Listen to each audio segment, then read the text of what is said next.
उम्मीद करता हूँ आप सब खैरियत से होंगे। गाइस आज की इस वीडियो में सबसे पहले तो मैं आपसे माजरत करता हूँ क्योंकि मैं लास्ट 2 मंथ से गायब था और मैंने कोई भी वीडियो अपलोड नहीं की, तो जिन लोगों ने मेरे से पूछा उनका बहुत शुक्रिया। और दूसरी बात यह है कि आज मैं जो आयरलैंड की न्यू इमिग्रेशन पॉलिसी आई है, ठीक है, जो उन्होंने इमिग्रेशन पॉलिसी के लिहाज से जो भी चेंजिंग लेके आए हैं मैं उसके ऊपर ये वीडियो बनाने जा रहा हूँ, ठीक है। तो बेसिकली मुझे इस बात का आइडिया है कि तकरीबन ये 4 से 5 दिन पहले उन्होंने कर दी थी और ख़बर थोड़ी पुरानी हो चुकी है, लेकिन इस वीडियो बनाने का मकसद ये है कि बहुत सारी जो है मिस गाइडेंस है वो मैसेज करके मेरे से पूछ रहे थे इस चीज़ के बारे में। तो मैंने सोचा कि बेहतर है कि मैं इस पर थोड़ी सी सर्च करूं और इसके ऊपर थोड़ा सा एक वीडियो बना दूं, ठीक है। तो बेसिकली ये जो वीडियो है ये मैं कोई भी बात अपनी तरफ से नहीं कर रहा। इसमें गवर्नमेंट की जो www.government.in वेबसाइट है, ठीक है, उस पर गवर्नमेंट ने ऑफिशियल जो है प्रेस रिलीज की, आप वो जाके पढ़ सकते हैं। फिर उन्होंने एक डॉक्यूमेंट पब्लिश किया है, 30 पेजेस का वो डॉक्यूमेंट है, आप वो जाके रीड कर सकते हैं। इसके अलावा जो आयरिश टाइम्स है, यहाँ का न्यूज़पेपर है, ठीक है, तो आप उस पर भी जाके पढ़ सकते हैं। मैं तीनों चीज़ें जो है वो लिंक में शेयर कर दूँ, लिंक मैं इन तीनों चीज़ों का आपके साथ शेयर कर दूंगा। और एक और वेबसाइट थी वो मैं भूल गया हूँ, ठीक है, वो भी मैं उसके साथ शेयर कर दूंगा। तो बेसिकली जो मेन चेंजिंग हुई है ना, उसमें से मैं आपको 3 या 4 टॉपिक हैं जो कि मोस्टली जिसके बारे में बात हुई है, ठीक है। उसमें से जो नंबर 1 पे ना वो असाइलम सीकर्स वालों के लिए चेंजिंग हुई है, नंबर 2 पे जो है वो फैमिली रीयूनिफिकेशन वालों के लिए, ठीक है, और नंबर 3 पे जिन्होंने नेशनलिटी अप्लाई की हुई है, जिन्होंने नेशनलिटी अप्लाई करनी थी उनके लिए, और नंबर 4 पे जो है वो लोगों के लिए है जो कि जनरल वर्क परमिट पे है या क्रिटिकल स्किल परमिट पे है, ठीक है।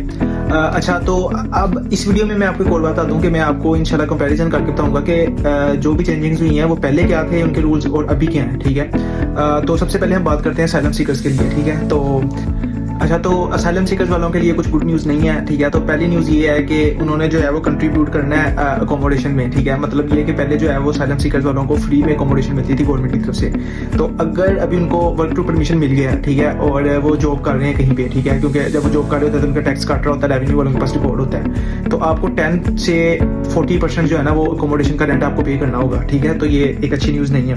और दूसरी ये है कि रेफ्यूजी स्टेटस वो वापस भी लिया जा सकता है अगर आप किसी जो संगीन किस्म का कोई जुर्म है, ठीक है, तो क्रिमिनल एक्टिविटी में आप इन्वॉल्व हैं, तो आपका जो रेफ्यूजी स्टेटस है वो बिल्कुल खत्म किया जा सकता है, ठीक है। और नंबर 3 पे सिटीजनशिप के लिए रिहाइश की जो पीरियड था ना वो इंक्रीज कर दिया है। पहले ये होता था कि आफ्टर 3 इयर्स एलिजिबल होते थे आपके, आप अप्लाई कर सको पासपोर्ट के लिए, ठीक है। तो अभी जो है वो 3 ईयर्स से इंक्रीज करके 5 ईयर्स कर दिया, ठीक है।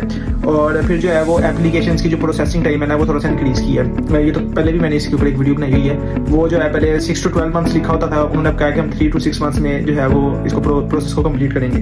और जो नंबर 5 पे है वो फैमिली रीयूनिफिकेशन से रिलेटेड है, ठीक है। उसमें एक तो ये बात है कि आप की जो मिनिमम जो सैलरी है ना वो आपके ऊपर उन्होंने लागू कर दिया कि आपको 40,000 जो है मिनिमम शो करवाना होगा, ठीक है। लेकिन ये जो टर्म एंड कंडीशन मैंने आपको बताई है ये पत्थर पे लकीर नहीं है, ठीक है। इसमें कुछ ना उन्होंने छोड़ी होती हैं, क्या कहते हैं, कमी पेशी छोड़ी होती है। तो अगर किसी का ये केस टू केस भी वेरी करता है, ठीक है, तो ये जरूरी नहीं है कि आपने 40,000 ही हर हाल में करवानी है, ठीक है। कानून है, मैं ये नहीं कहता कि कानून नहीं है, ठीक है। तो ये चेंजिंग जो है इन्होंने वो की है कि आपको मिनिमम जो है वो 40,000 जो है आपको सैलरी जो शो करवानी पड़ेगी, या फिर आपको ये शो करवाना पड़ेगा कि अगर आप अपने किसी फैमिली मेंबर को बुला रहे हो, ठीक है, तो आप इस काबिल हो कि आप उसका जो भी एक्सपेंसेस है उसके वो आप बियर कर सकते हो, ठीक है। इन शॉर्ट ये है।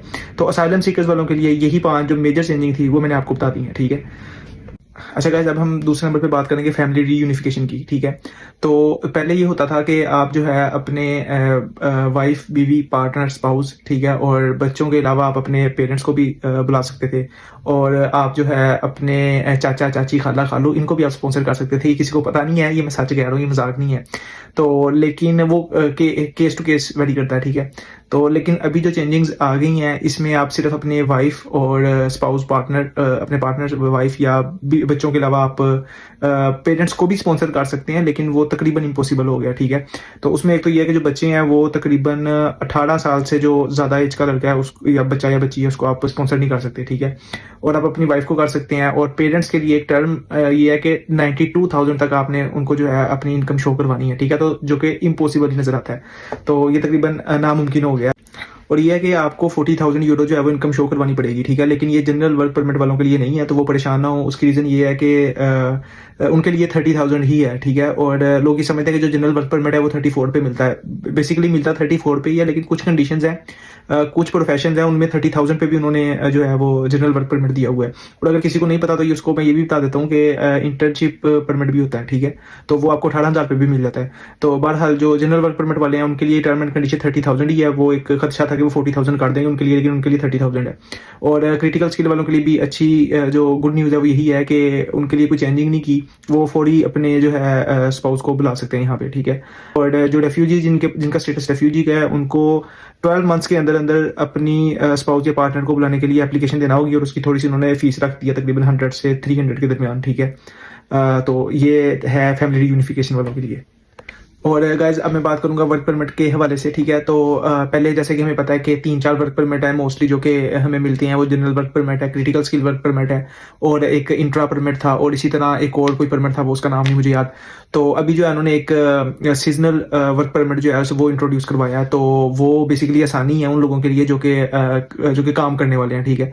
तो वो 6 मंथ to 7 मंथ का कोई है इस तरह का सीन, ठीक है। तो उसके बारे में मुझे ज़्यादा नहीं इन्फॉर्मेशन, लेकिन ये में मुझे पता है कि आसानियां उन्होंने पैदा की हैं उन लोगों के लिए जो कि काम करेंगे, ठीक है। तो ये जो बाकी फवाएं फैला रहे हैं ना कि जो कंडीशन है वो 44,000 कर दी है, ये बड़ा मुश्किल हो गया, ये वो कुछ चीज़ों में मुश्किल है, लेकिन उन्होंने अपनी इकोनॉमी को भी देखना है, ठीक है। ये और इन्होंने ये भी किया है कि 43 मोर प्रोफेशंस को ऐड किया है वर्क परमिट की लिस्ट में, ठीक है। तो ये और ज़्यादा अपॉर्चुनिटीज़ पैदा करेगा उन लोगों के लिए, जैसे कि इंजीनियर्स की फील्ड है, ठीक है।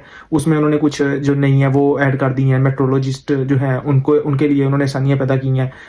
हॉर्टिकल्चर वालों के लिए, एग्रीकल्चर वालों के लिए, ठीक है। तो वो परमिट जो है वो अब से इशू ना शुरू हो जाएंगे। तो ये एक गुड न्यूज़ है उन लोगों के लिए जो कि काम करेंगे, जो कि लीगली जो है वो अपना सर्वाइव करेंगे। उम्मीद करता हूँ गाइस कि आपको आज की वीडियो अच्छी लगी होगी, और इंशाल्लाह ये आपको इन्फॉर्मेटिव लगी होगी। अगर आपको ये वीडियो वाकई अच्छी और इन्फॉर्मेटिव लगी है तो आप